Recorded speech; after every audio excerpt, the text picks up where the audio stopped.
Hariom, Namaste, very good evening everyone. Welcome again to my YouTube channel GK Law Classes. So हम अपने previous video के अंदर Arbitration Conciliation Act को जो थे डिस्कस कर रहे थे, जिसमें मैंने कुछ पॉइंट्स आपके साथ रिगार्डिंग द आर्बिट्रेशन प्रोसेस जो है वो डिस्कस किए थे। आज हम उसके कंटिन्यूएशन के अंदर अगली वीडियो अपनी लेके आए हैं। तो जिन्होंने पिछली वीडियो को अभी तक चेकआउट नहीं किया, फटाफट जाके पिछली वीडियो को चेकआउट कर लीजिए ताकि आप सिंक्रोनाइज्ड हो जाए with the process which we are doing on our channel. इसी के साथ अगर आपको कोई डाउट है तो आप कमेंट सेक्शन में मेंशन कर सकते हैं। अगर आप चाहते हैं कुछ और way of understanding the subject तो वो भी आप नीचे मेंशन कर सकते हैं।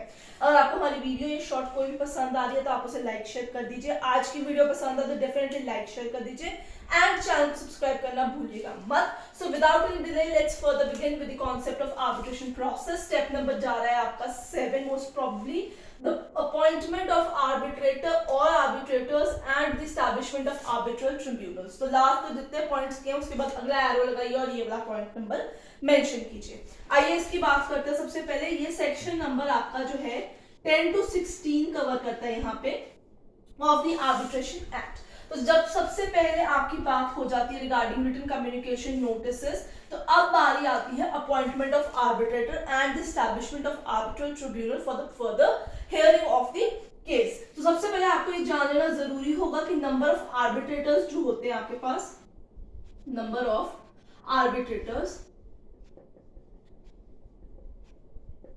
दे should be odd in number. ठीक है, they should not be in even number. तो ये आपको पॉइंट याद रखना होगा, नॉट इन इवन नंबर, यानी 1 हो सकते हैं, 3 हो सकते हैं, 5 हो सकते हैं, 7 हो सकते हैं, 9 भी हो सकते हैं। ठीक है, मोस्ट ऑफ द केसेस 5 भी जाते हैं, बट इवन नंबर की कैलकुलेशन 2, 4, 6 ऐसे नहीं आर्बिट्रेटर्स अपॉइंट किए जाते हैं। हमेशा ऑड नंबर में ही आर्बिट्रेटर्स अपॉइंट किए जाते हैं। द सो सेड आर्बिट्रेटर्स, अगर हैंडराइटिंग समझ नहीं आ रही तो आप बता सकते हैं नीचे। The so said arbitrators can be of any nationality. ठीक है, जरूरी नहीं है वो इंडियन हो, अब्रॉड के भी हो सकते हैं, बट उन्हें डिक्लेरेशन देनी होती है that they are in no possible case related to this particular matter जो डिस्प्यूट आप उसके सामने लेके आए हैं। So the arbitrators can be of any nationality. In case 2 parties है हमारे पास, you have 2 parties in all together, party number A, party B. ठीक है, वो हो सकते हैं अपने इंडिपेंडेंट एक जो है अपॉइंट कर सकते हैं। इन दैट सर्कमस्टांसेस अब आप कहेंगे तो इवन हो गया नंबर में, तो क्या होगा, फर्दर जो ए पार्टी ने अपॉइंट किया आर्बिट्रेटर और जो बी पार्टी ने अपॉइंट किया वो आगे चल के एक एम्पायर यानी एक थर्ड आर्बिट्रेटर को अपॉइंट करेंगे, who will act as the president of the arbitral tribunal। So you need to remember the number of the arbitrators should be in odd in number, not in even in number। In case they are even in number, दोनों parties ने अपने independent arbitrators appoint किए हैं, in that circumstances they are further required to appoint a third person as an arbitrator जो head करेगा उस arbitral tribunal को। इसके अलावा the arbitrator can be of any nationality, it is not required कि वो इंडियन ही हो specifically. Most of the time students क्या होता है कि जब आप आर्बिट्रेशन क्लॉज देते हैं इन द कॉन्ट्रैक्ट या आप आर्बिट्रेशन एग्रीमेंट करते हैं, ऑलरेडी आर्बिट्रेटर्स जो है वो पहले से डिसाइड होते हैं कि इन केस डिस्प्यूट अराइज हुआ, मैटर आर्बिट्रेशन में जाएगा तो ये XYZ नाम का पर्सन जो है आर्बिट्रेटर होगा, उसकी ये नेशनैलिटी है।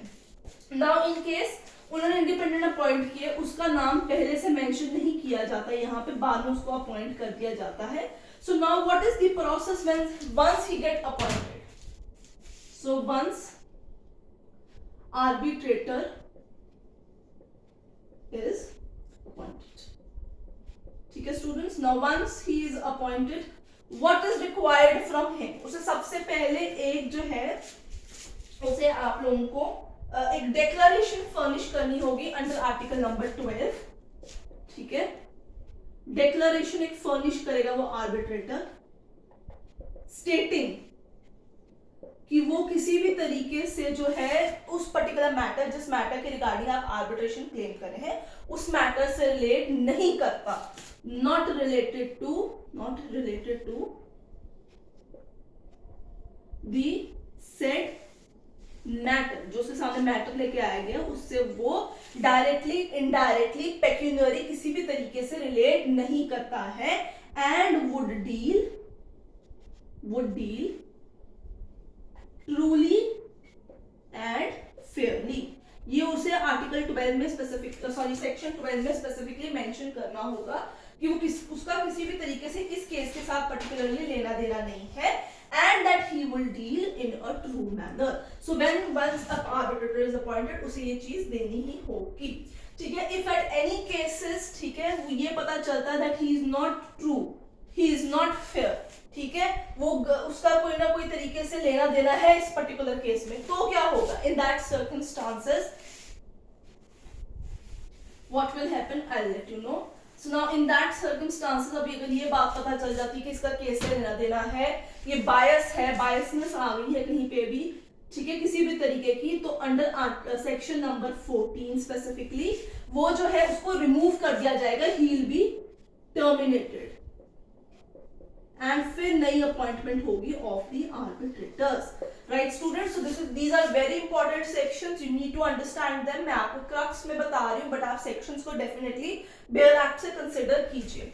And any point of, very important, any point of jurisdiction, अगर कल को ये बात उठाई जाती है during their appointment that they do not have a jurisdiction to deal with a particular case, what will happen? So under section 16, ठीक है, द ऑपोजिट पार्टी जो क्लेम कर रहा है that the particular arbitrator has no jurisdiction to deal with the case, उनको instantly at the time of appointment of the arbitrator ये point को रोज out करना होगा, अदरवाइज ये वेव्ड समझा जाएगा, ठीक है. If they do not raise it immediately it will be considered as waived, ठीक है. ये चीज आपको स्पेसिफिकली ध्यान में रखनी होगी. So once the arbitrators are appointed, the establishment of tribunal is done. What is the another step? अब हमारा फोकस इन पे होगा. So ये सारे पॉइंट्स आपको याद रखने होंगे, मैंने आपको सेक्शन नंबर इसलिए बताया that you do not get confused here. Next step is process begins. ठीक है, सबसे पहले इसके बाद का अगला स्टेप है आपका प्रोसेस जो है वो स्टार्ट हो जाता है. Now here one thing has to be considered that the parties will be heard and treated equally in every substance. The tribunal would not be bound by the, now this is very important thing, tribunal not bound by, this is very important, very important, bound by under section number 19 of the particular said act, जो arbitration act है, by either CPC और Indian evidence act. तो ये दोनों ही act जो है arbitration tribunal पे लागू नहीं होंगे, वो इसके पॉइंट्स के अकॉर्डिंगली नहीं चलेंगे. They will be not bound by CPC और the Indian evidence act under section 19. This is very important. The place of arbitration would be decided by the parties themselves. इसी के साथ what will be the language of the tribunal will also be decided by the parties themselves. So ये particular act जो है ये आपका party friendly act है,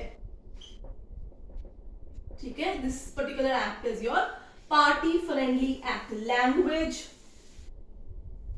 place, even arbitrators appointment की भी इनको सारी चीजों की मर्जी है. सो इस चीज के ऊपर आपको खासा ध्यान रखना है. सो प्रोसेस जब स्टार्ट होगा इसके बाद आपका अगला पॉइंट आता है हियरिंग. अगला स्टेप है आपके पास हियरिंग. यहां से हियरिंग स्टार्ट हो जाएगी.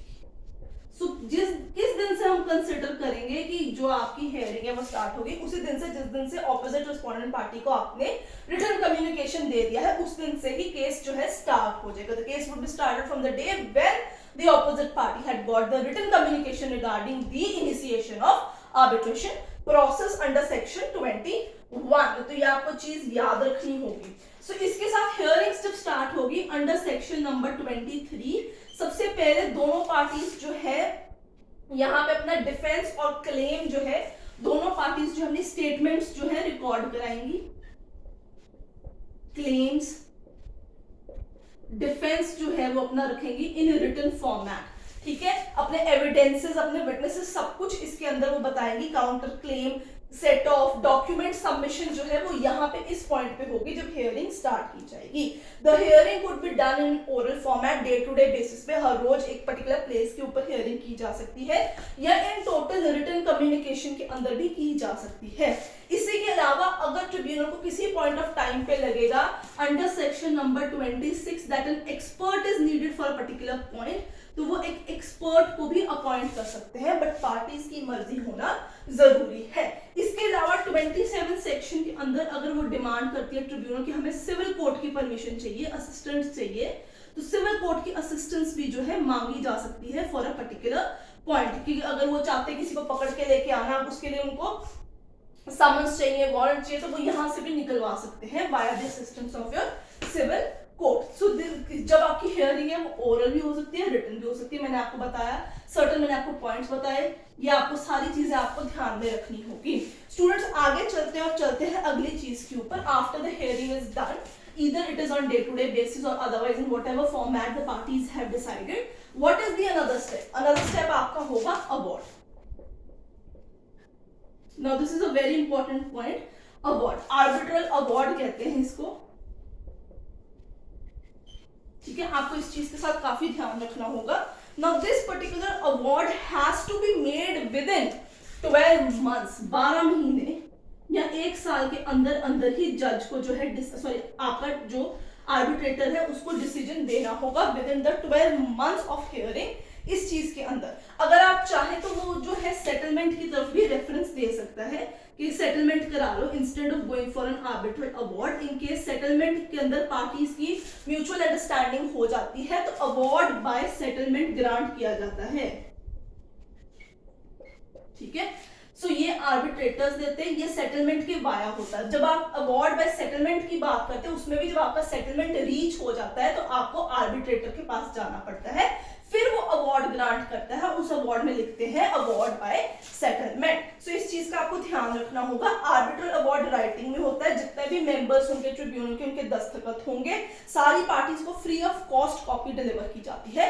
After the award is granted, अगर कोई एरर ओमिशन रह गया, टाइपिंग एरर है, तो वो आप जो है ठीक करवा सकते हैं with in 30 days of receiving the award. अगर कोई बंदा खुश नहीं है from this award, last point arbitration process का आपके पास एक ही होता है।